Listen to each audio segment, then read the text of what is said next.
Hi guys, ito na nga yung anak ko dahil nag-aaral na siya, second day na ngayon ng kanyang school. So, bago ko siya gisingin, kailangan ko siyang padidehin kasi hindi siya kumakain ng breakfast, magugutom siya sa school.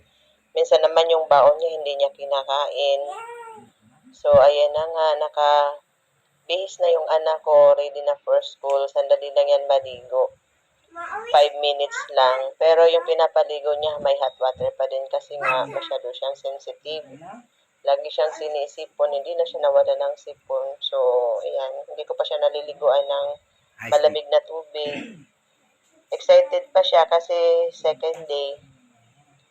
So, tingnan natin sa mga susunod na araw kung ano yung kanyang gagawin.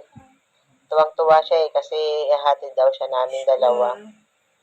So, ayan, tingnan nyo naman, napakakulit ng aking anak. Tama na, fix lang. Ha? Mamaya naman. Ready for school na yan. Tingnan ko kung maganda. Tingnan ko daw. Wow! Saan ikaw Kapit lang yung pupunta? school niya, kaya nilalakad lang namin. Mga 5 minutes lang. So, ayan na nga, dahil alam nyo naman, matagal na talaga tong tamad yung aking anak. Lalo na ngayon, umulan, basa yung daan. So, hindi talaga siya maglalakad. Buti na lang, kasama ko yung papa niya. So, ayan, karga siya. Karga, papuntang school. Hi!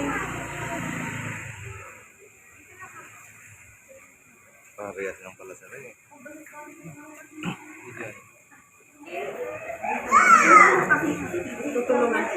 Okay, come on. Go na, go. Sige, bebe, sugod ka. Bye-bye. Nakasmile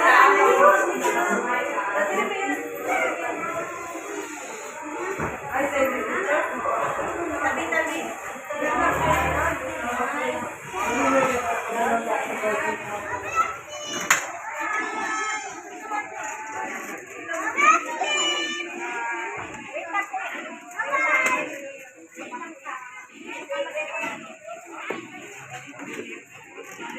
Bibi, come na. Tara na. Yung walang sulat Come na here. ito. Ay, yung anak to. Si Daddy andoon. Balik dito sa loob. Balik. Halika dito.